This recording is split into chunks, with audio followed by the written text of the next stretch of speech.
Sanibonani guys, kaMonqobile niphathela amazibela e-homecoming ngomhla ka-6 October. Guys, uzethu-ke benosifiso sebemane benza iy'mangaliso-ke manje. Bamane bambatha ndawonye guys, kungakafiki ngisho usuku lomshado. Hayibo guys, manje-ke uzethu sekuxolile umngani wakhe ukuthi lalela, mina noSifiso sesimane senza icala la manje, futhi into ebuhlungu kakhulu kunako konke ukuthi yazi ngisafisa ukuthi ngiqhubeke ngiyenze lento noSifiso. Manje unkosikazi wakhe sizoyithini indaba yakhe? Usethi umngani wakho ngishilo ngathi mngani wami zijabulise ukhohlwe into ey'ningi. Angithi ushadile lowo nkosikazi, leyo ringi-ke egcwele umuno kuyena ichaza ukuthi kumele abekezele emendweni. Wathi kodwa unembeza mngani, uyangidla unembeza mngani wami, angifuni ungasho. Hey guys, uzethu semane wenza isimanga nami bekade ngasilindele nhlobo. Usiyasho-ke yamncoma uSifiso ukuthi hhayi impela sengathi-ke ubhuti hhayi umphathe kahle. Manje-ke inkinga kisilaphaya kunkosikazi uMaNkwanyana. Guys, nangalana-ke uSifiso ukhala leso kubra Mike, uyasho ukuthi yazi le ntombazane ingisanganisa ikhanda, ingiphithanisa ikhanda. Usiyasho-ke uSifiso ukuthi kodwa yazi lento esiyenzile angazi noma ilungile njengoba phela mina singakashadi nozethu. Uyamkhuza ubra Mike, uyasho ukuthi cha ngempela wonile ngalapho-ke Sifiso. Mina bengitshela ukuthi uzomlinda lo sisi lo kuze kufike isikhathi sokuthi niyashada. Angithi wena uthe lo muntu lo ukhethwe amadlozi, manje indaba usumbatha naye ungakamshadi, ngoba lokho kuzogcina sekumosha umendo wakho-ke manje noMaNkwanyana, kuphinde futhi kukulahlekise naye uzethu lo. Hhayi, asho-ke uSifiso ukuthi hhayi cha, uzozama ukuyilungisa izinto. Hhayi impela kuzomele amulwele uzethu ngoba impela akakwazi ukuqhubeka ngaphandle kwakhe. Hey guys, angena amanzi endlini. Akupheli-ke lapho, uzithena-ke kuzethu esathi saqoqaqoqa lapha emsebenzini memfu uSifiso. Phela uSifiso guys kuloke nje egcine chitha ubusuku-ke naye uzethu. Hhayi impela uzethu akasakwazi nanokuthi afokhase nasemsebenzini, sengathi angahlalahlala eloku embona. Uthe mefika nje uzethu-ke wamane wayihlinisa kuqala ugirl, wenza sengathi ubhizi kakhulu. Washo kuSifiso ukuthi ucela ukukhuluma naye, wathi hhayi namhlanje ngiphuthuma ekhaya ngifuna ukufika ngakahwala. Wathi uSifiso ngicela ukukhuluma nawe, ngiyacela. Hhayi washo ukuthi lento eyenzakalile phakathi kwethu ayibanga iphutha, bekumele vele yenzeke.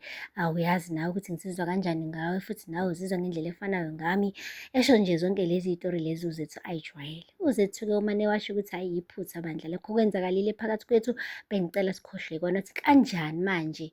Mina ngifuna ukuthi ngiyovela kini, ngiyimisele-ke manje futhi ngokuthi ngiyomtshela ngisho uMaNkwanyana namhlanje ntambama ukuthi kuqhubekani phakathi kwami nawe. Wathi hayibo weSifiso, ungalingi uyenze leyo nto, ngicela nje ungalingi uyenze leyo nto. Wathi ngeke, ngingakwazi mina ukuyenza lento le, Zwethu mina ngiyimisele ngawe.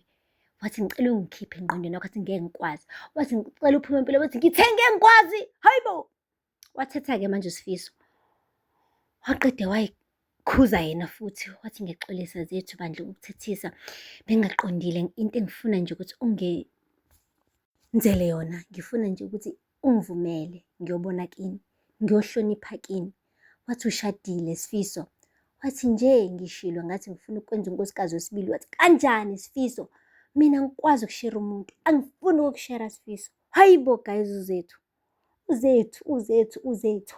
ngampela uzimisele ngokuthi uMaNkwanyana adivoswe, uMaNkwanyana alahlwe nengane ukuze kungene yena.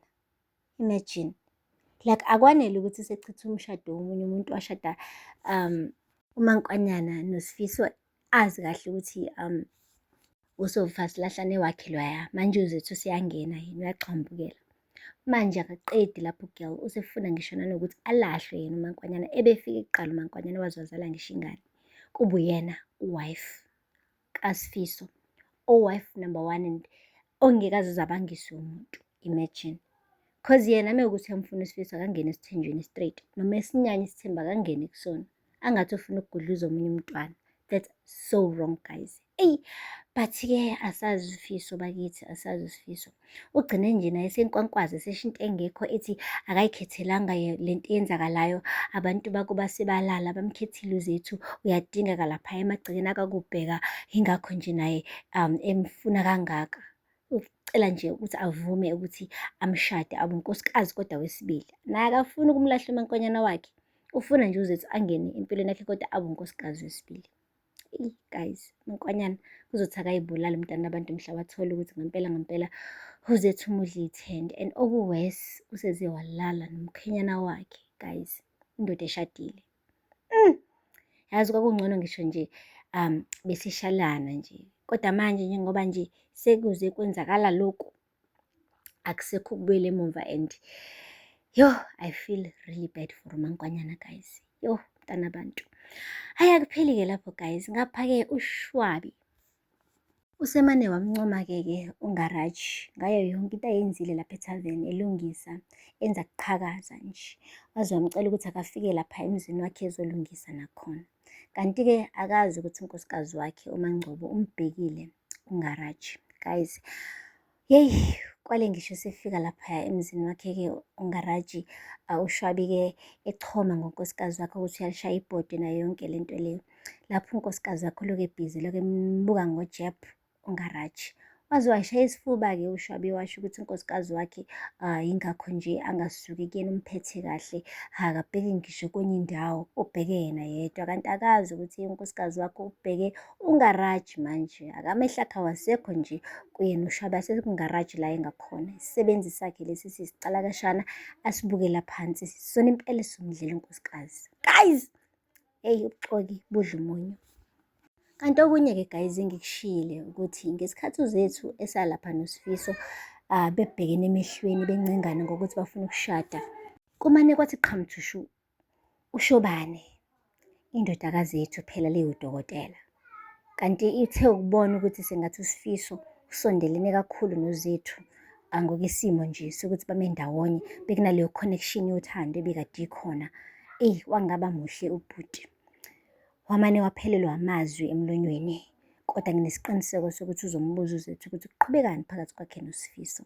Naye-ke uZethu usegijime guys, wayolala nendoda yomuntu eshadile, wakhohlwa nanokuthi unayo eyakhe and abakahlukani ngokuphelele nayo. Guys, kusakuningi akusamele kuchazwe lapha, sabaningi abantu abasazokhala, kanti ngathi futhi isazobambana ngehluthu phakathi kukaSifiso benoShobane, ngoba hayi, I'm sure ukuthi noShobane akakathi get over uZethu, usamfuna la. So masithola ukuthi leli phoyisa limudla ithende, impela lezi igora isazobambana ngehluthu guys, ngiyakutshela.